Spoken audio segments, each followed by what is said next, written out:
Restou alguma dúvida a você, brother? Não. Sinceramente. Não. Jesus estava recomendando mesmo Não que comprasse ele espada para armarem os crentes? ironizando. Não. Tanto que ele manda o basta no final e fala... Chega, basta. Aí quando chega, pergunta de novo. É a hora de usar a espada. A gente deve usar a espada e corta a orelha do sumo sacerdote do Malco. Ele não só cura a orelha, mas diz basta. Esse aí é o poder das trevas é que se faz assim. Isso. Meu reino não é deste mundo. Não é por força nem por violência, é pelo meu espírito, diz o Senhor. E aí você vê, por exemplo, outra tentativa de fazer de Jesus um ser violento é no templo. Quando ele expulsa os cambistas e solta os pássaros e os animais, abre as gaiolas, derruba o dinheiro das trocas, das vendas, naquele comércio, naquele bazarzão religioso. E depois de fazer isso, disse: a minha casa será chamada casa de oração por todos os povos, mas vós a transformaste num covil de salteadores. Ele cita a Escritura. E os discípulos dizem, ele falou isso para se cumprir a Escritura que dizia: pois o zelo da tua casa me consumirá. Era uma expressão messiânica.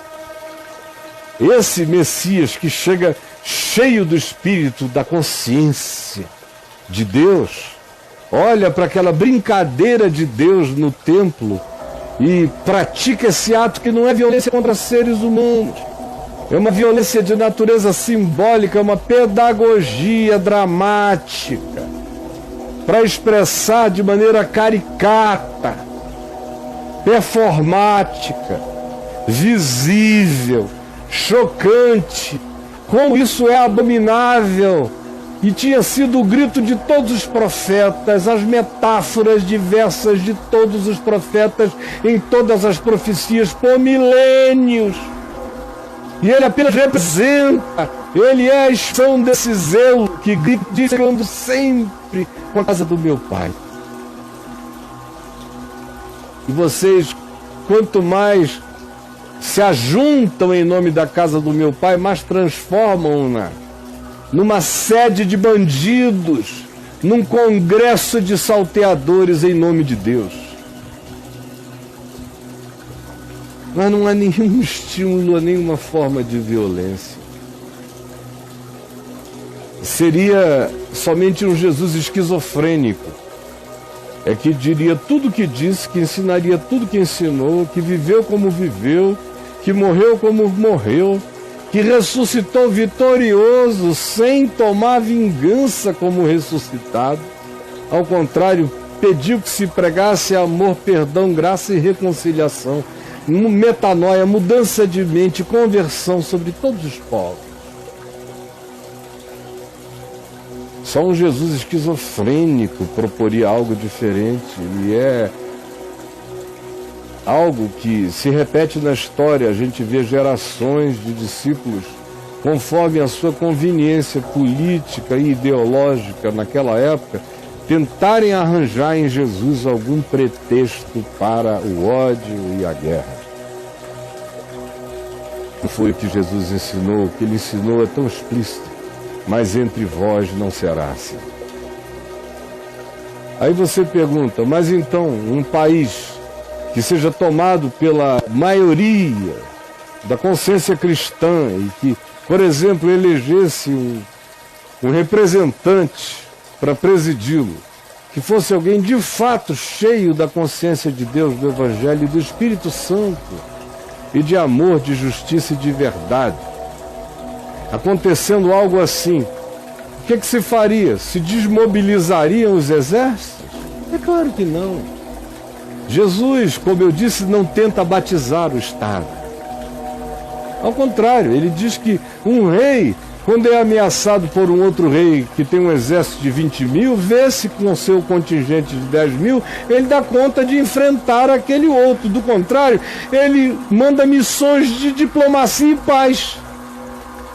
Jesus melhora o Estado dizendo: sejam lúcidos, pensem melhor, não elejam a guerra antes de tudo. Guerra é a última hipótese para a defesa de inocentes e de um Estado não beligerante, que tem o direito de se defender e de defender os seus cidadãos. E tem aqueles que o representam para essa função, como diáconos de Deus, para exercer esse bem, não o mal.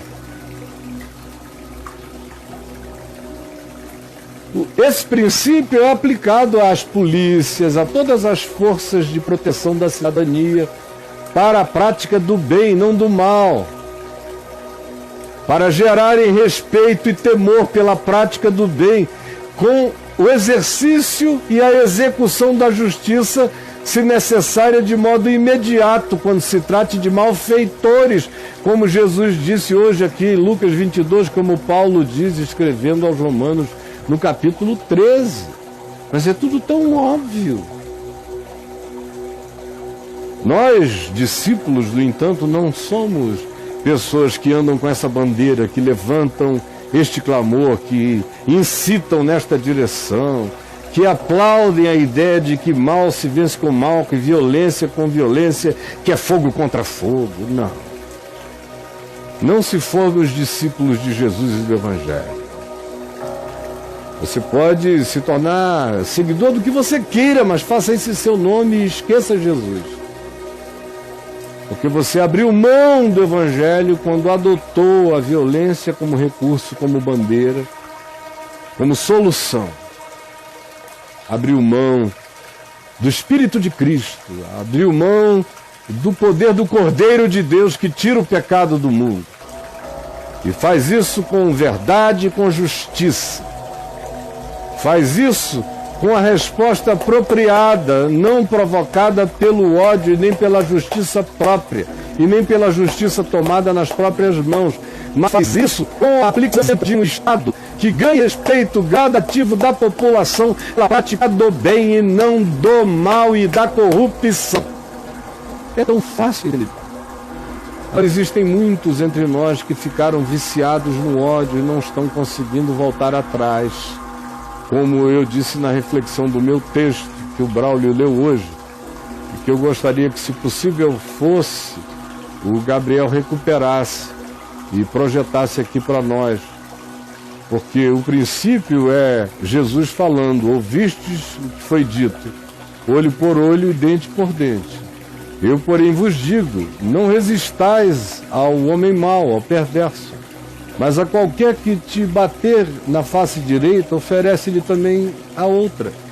E ao que quiser pleitear contigo, tirar-te a túnica, dá-lhe também a capa. E se qualquer te obrigar a caminhar 1000 passos com ele, vai com ele 2000. Somente um exército de cordeiros poderia e poderá, a esta altura, desconcertar todas essas matilhas de lobos vingativos, mas eles não saberão parar. É isso que eu queria repetir. Mas eles não saberão parar e desejarão continuar a se vingar, cheios de razões mútuas, até se aniquilarem. Em nome de Jesus, é isto que precisa ser parado. Essa campanha tem que parar com isso.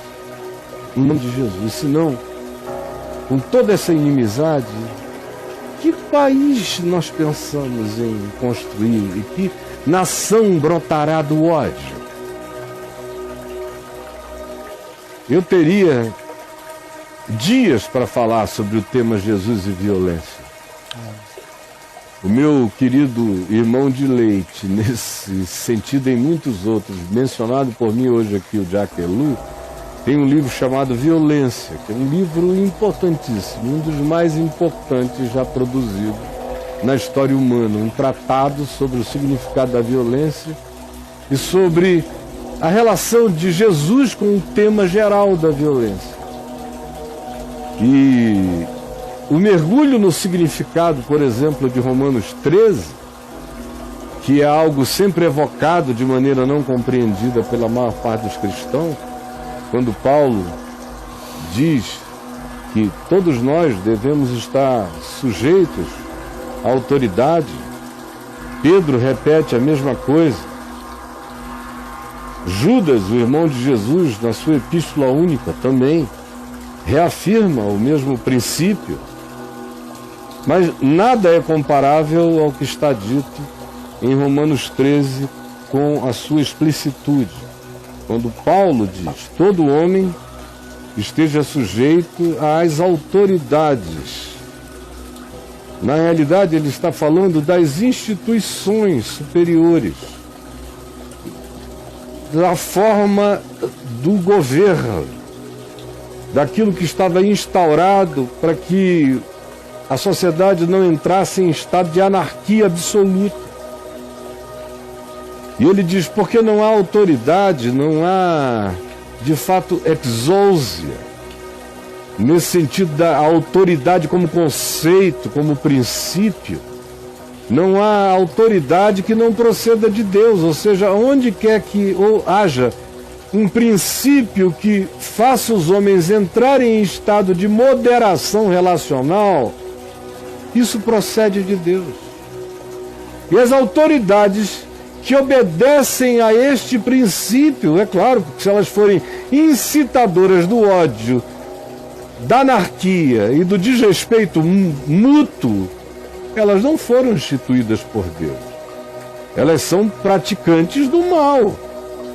E as autoridades que praticarem esse princípio da exousia, da autoridade justa e verdadeira, que promove a conciliação, esses foram instituídos por Deus. São ministros de Deus dessa reconciliação e dessa viabilidade relacional social. De modo que aquele que se opõe à autoridade, gratuitamente à autoridade que age com respeito e justiça, esse que assim faça resiste à ordenação de Deus. E os que resistem trarão sobre si mesmos condenação. Vão receber as consequências de estarem resistindo a uma autoridade que respeite o sentido e o princípio de autoridade. Como seja natural, sobre tal indivíduo deve vir condenação.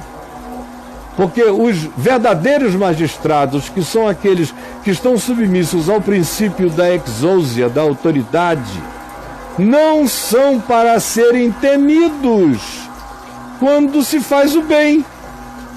Eles não são loucos. E sim quando se faz o mal. Porque eles são justos quando estão alinhados com esse princípio. Queres tu temer a autoridade? Então faze o que é errado. Mas se tu não queres temer a autoridade, faze o bem e tu terás louvor dela. Porque ela está alinhada com esse princípio simples da exousia, da autoridade como conceito, que gera o ethos necessário para possibilitar o convívio humano. Entretanto, se tu fizeres o mal, teme, porque não é sem motivo que a autoridade traz a espada.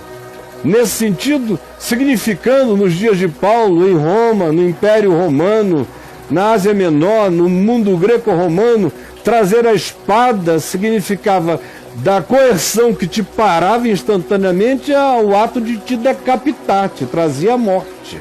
O Estado romano, se fosse justo, e aonde quer que se manifestasse com justiça, tinha sobre si esse poder, pois é ministro de Deus vingador para castigar a prática do mal naquele que pratica o mal contra o próximo de uma maneira completamente deliberada. É necessário que estejais submissos, sujeitos, não somente por causa do temor da punição, mas também porque vocês não precisam disso se vocês tiverem consciência. Por esse motivo também é que pagais os impostos. Porque esses ministros, essas autoridades, estão aí para receber e distribuir, se estiverem praticando de maneira justa o bem. pagai a todos o que lhes é devido, a quem tributo, tributo, a quem imposto, imposto, a quem respeito, respeito, a quem honra, honra. A ninguém fiqueis devendo coisa alguma, exceto o amor. O amor, sim, é uma dívida eterna. O amor com que deveis vos amar uns aos outros, incluindo as autoridades, pois quem ama o próximo, não importa quem seja o próximo, esse sim tem cumprido a lei de Deus, porque a lei de Deus é essa e se resume nisto: amarás o teu próximo como a ti mesmo, porque o amor não pratica o mal contra o próximo, de sorte que o cumprimento da lei é o amor. No fim, tudo tem a ver com o alinhamento com a autoridade sob a consciência de Deus. Não é a autoridade pela autoridade, ela pode virar diabo. Aí, nesse sentido, é Apocalipse 13 quem define a autoridade, dizendo a autoridade que existe de si mesmo, por si mesmo e para si mesmo, não é ministro de Deus, é a besta que emerge do mar. Esse estado demoníaco, diabólico, e que recebe a bênção da besta que emerge da terra, que é a religião, que diz: todos obedeçam à besta que emerge do mar. Aí, Romanos 13 dá lugar a Apocalipse 13 e faz com que a autoridade deixe de ser ministro de Deus e se transforme em besta inimiga da verdade e da humanidade. Falaríamos horas e horas e horas, porque a Escritura está cheia do que é o ensino do Evangelho a esse respeito. E o Estado, como eu disse, ninguém tem que ter inocência de pretender convertê-lo. Ele é no máximo melhorável, com ciclos e reciclos.